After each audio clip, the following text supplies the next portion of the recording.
I'd like to invite now fellow Hall of Famer Ron Joseph to say a few words about our next inductee, Barry Cable.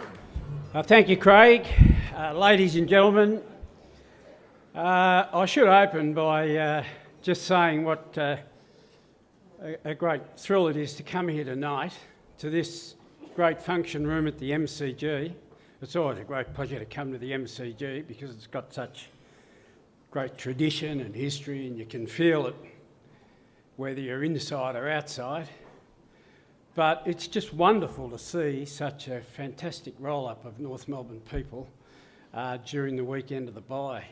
And I suppose that, you know, that leads on to just saying I remember, well, Croc and the boys were talking about the dinner that we had before the 1996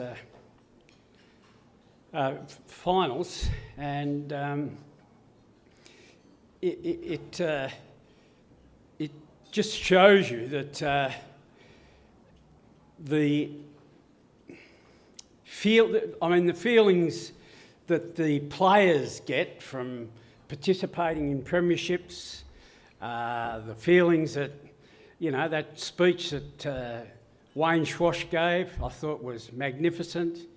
And you can see the tremendous spirit, and I suppose it is what we call shinboner spirit at North Melbourne, that is generated through the eras. And in the 70s under Barassi, we were able to win 2 premierships. In the 90s under Pagan, we were able to win 2 premierships. And nothing really has been said tonight about our side this year, but you know, I couldn't help but think after the marvellous start that we've had to this year and the circumstances that have prevailed over the last 3 or 4 weeks, I mean, we really are in there with a big chance. And I just said to Brad before that, you know, you watch Geelong and Hawthorn, and sometimes I look at Geelong and Hawthorn and I think, oh, they might be just getting a bit tired like our blokes did in the late 70s and the early 80s.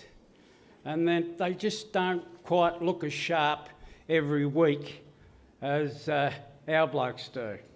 So I want to say to the boys of 2016, and I did notice that there are quite a few of you here when I arrived, that I really think that, you know, if you guys are running on top of the ground come late August and the sun starts to shine and the ground's hardened, and I think we've got as good a chance as any of winning a premiership, snaffling a premiership, and that gets us going again in another decade. And so stay at it, because you're not far away from it.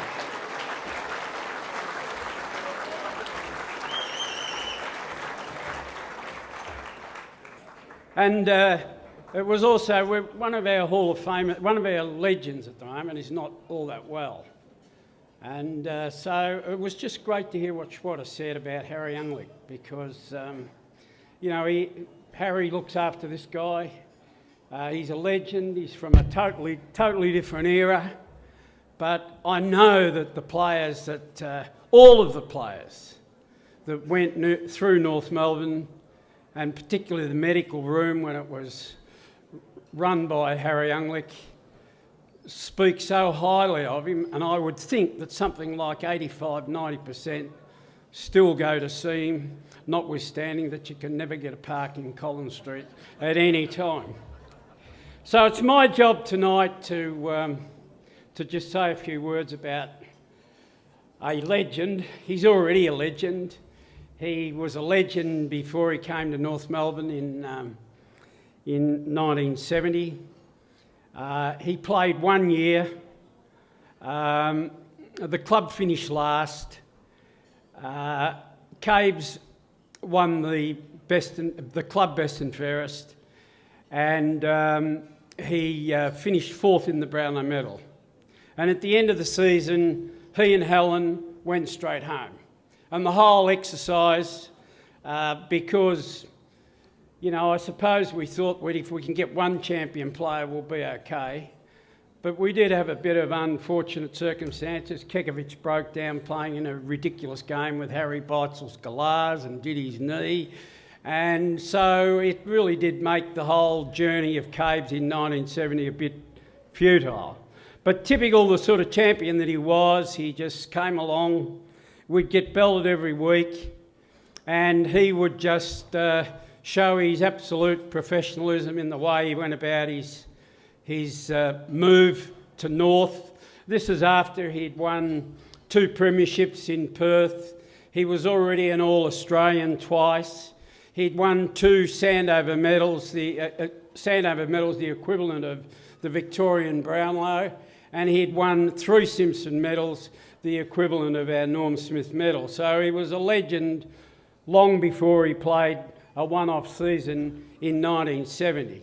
And when Barassi arrived, he came back in 1974, and then played in the 74, 75, 76 and 77 premiership sides for 2 premierships, and went back and coached East Perth to a premiership before he came back and succeeded Malcolm Blight in 1981. In 1983, he took the club to the top of the ladder as coach, and he was let down badly, probably by myself, in our finals campaign of 1983. But a couple of things I'll say about Cabes. I always remember in 1970, North would have its best and fairest in its social club. And we'd get about 250 people in the top room at the social club. And in those days, I was the Ross Oakley or Jack Hamilton or whoever it was, and I'd have to count the votes. And the 2 players that were favoured to win the best and fairest that year were Peter Stewart, a champion North player, and Barry Cable. And as I counted the votes, I would count 3 votes for Barry Cable, and there'd be a bit of a because Cabes had gone back to Perth and the North supporters didn't think they were ever going to see him again. But every time I mentioned the vote for Peter Stewart, whether it was 3-2 or 1, there'd be a great cheer and they'd be up. And it was clear that the whole 250 people in the social club that night wanted Peter Stewart to win the best and fairest. Cabes won it by a considerable margin. And in those days, the best and fairest might get a set of golf clubs or a silver tray and some goblets, or really whatever he wanted, a pop-up toaster or whatever it was. John Dugdale would always say that all he ever got was a Schaefer pen. But I rang Cabes and said, look, what would you like for, this is what we do with our best and fairest. What would you like me to get to present to you? And he said, look, really, and this was on the telephone to Perth, he said, I'd just like a medal. He said, a medal that later on in life I can show my kids that I'd played at North Melbourne and that I'd won North Melbourne's best and fairest. And so in 1970 was born the Sid Barker medal. We always had the Sid Barker as our best and fairest, but the Sid Barker medal, I hope that it's still the case, Carl and Donald, is now hung around the neck every year of the winning player.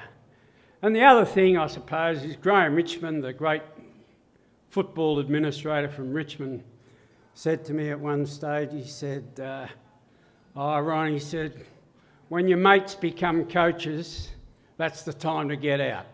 Yes, Cock, he said, get out when your mates become coaches. And of course, we had a year there with Malcolm Blight, and Malcolm Blight was a great mate. And Cabes came over to succeed Malcolm, and Cabes was a great mate. And one of the things that I treasure in my time in football and my time at North Melbourne was the fact that, notwithstanding the fact that Caves didn't quite get there as a coach, and as desperate as he was to achieve a premiership as a coach at North, like he had in Perth, there was never any interruption or never any doubt that the friendship that I'd shared over all the years with Helen and Barry Cable was ever at risk. And I've always appreciated that, because that is the type of bloke that Barry Cable is. He played an enormous part in all that North Melbourne achieved in the 1970s, and there was certainly no better player in the 70s than Barry Cable. And it's lovely to induct him tonight as a Hall of Famer.